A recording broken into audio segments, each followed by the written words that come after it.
Hi friends, welcome to Spicy Pot. இன்னைக்கு spicy பாட்ல நம்ம ஒரு புது விதமான ஃப்ரூட் ஜூஸ் இளநீ யூஸ் பண்ணி சுகர் இல்லாம செய்ய போறோம். இதுக்கு தேவையான பொருட்கள் எல்லாம் கீழே டிஸ்கிரிப்ஷன்ல கொடுத்திருக்கேன். இப்போ வாங்க வீடியோக்குள்ள போயிட்டு இதை எப்படி செய்யறதுன்னு பார்த்துடலாம்.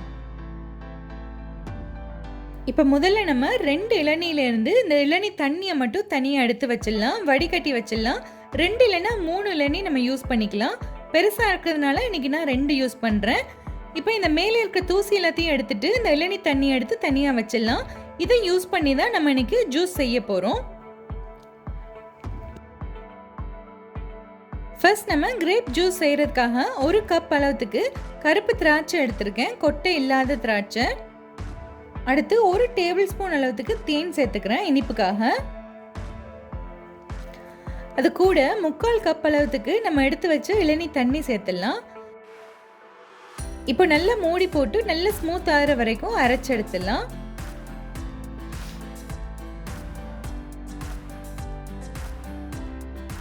இப்போ நம்ம அரைச்ச ஜூஸில் நிறைய இந்த பல்பெல்லாம் இருக்கும், தோலெல்லாம், அதெல்லாம் வடிகட்டுறதுக்காக இந்த மாதிரி நல்லா வடிகட்டிட்டு மேலால் வந்த இந்த கழிவெல்லாத்தையும் எடுத்துடலாம்.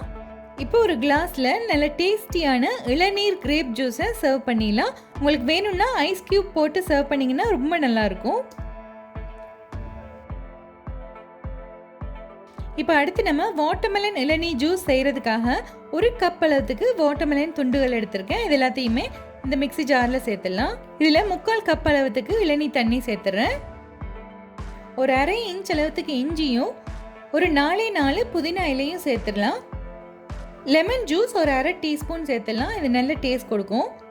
கூடவே 1 டேபிள் ஸ்பூன் தேன் சேர்த்துடலாம். இப்போ நல்லா மூடிட்டு நல்ல ஸ்மூத் ஆகிற வரைக்கும் அரைச்சு எடுத்துடலாம்.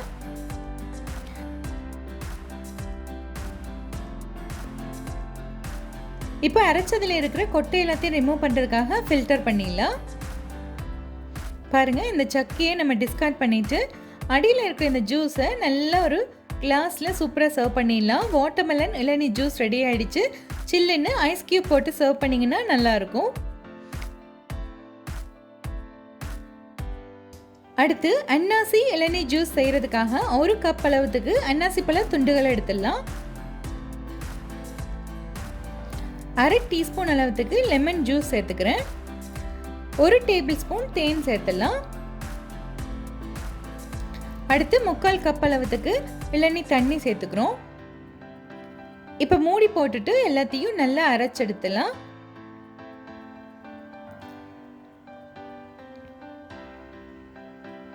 அவ்வளோதான். இப்போ நம்ம அரைச்ச ஜூஸில் சின்ன சின்ன தும்பு மாதிரியெல்லாம் இருக்கும், அதை வடிகட்டிடலாம். பாருங்கள், இந்த சக்கையை எடுத்துட்டு நம்ம நல்ல ஃப்ரெஷ்ஷான அன்னாசிப்பழ இளநீ ஜூஸை இந்த மாதிரி கிளாஸில் விட்டு சர்வ் பண்ணிடலாம். ஐஸ் கியூப் வேணும்னா ஐஸ் கியூப் போட்டு சர்வ் பண்ணலாம். அடுத்து நம்ம கிவி இளநீ ஜூஸ் செய்கிறதுக்காக 1 கப் அளவுக்கு கிவி துண்டுகள் எடுத்துக்கிறேன். கிவியில் ஒரு புளிப்பு டேஸ்ட் இருக்கும், அதை கொஞ்சம் என்ஹான்ஸ் பண்ணுறதுக்கு 1/2 டீஸ்பூன் லெமன் ஜூஸ் சேர்த்துக்கிறோம். 3/4 கப் இளநீ சேர்த்துக்கிறோம்.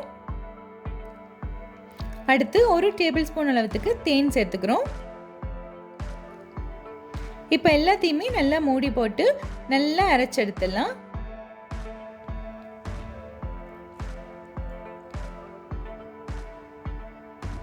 அடுத்து இதில் இருக்கிற கொட்டை இது எல்லாத்தையும் வடிகட்டுறதுக்காக இந்த மாதிரி வடிகட்டிடலாம். நல்லா பாருங்கள், இந்த மேலால் வந்த இது எல்லாத்தையும் டிஸ்கார்ட் பண்ணிடலாம்.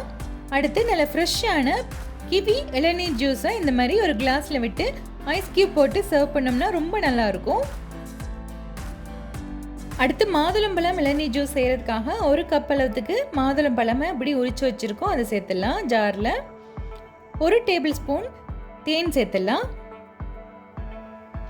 3/4 கப் அளவுக்கு இளநீ சேர்த்துடலாம். நம்ம செய்கிற அளவு 1 கிளாஸ்க்கு சரியாக சர்விங் வரும். இப்போ எல்லாத்தையும் நல்லா மூடி போட்டு அரைச்செடுத்துடலாம்.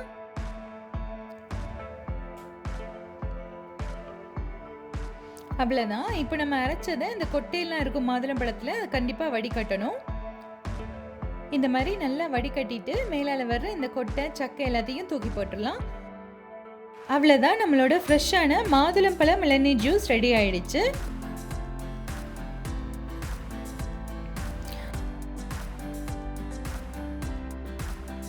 அடுத்து நம்ம கிர்ணிப்பழம் இளநீ ஜூஸ் செய்ய போகிறோம்.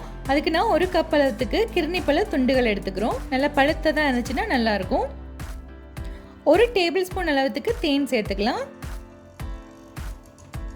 3/4 கப் அளவுக்கு இளநீ எடுத்துக்கிறோம். அவ்வளோதான், எல்லாத்தையுமே நல்லா மூடி போட்டு அரைச்சு எடுத்துடலாம்.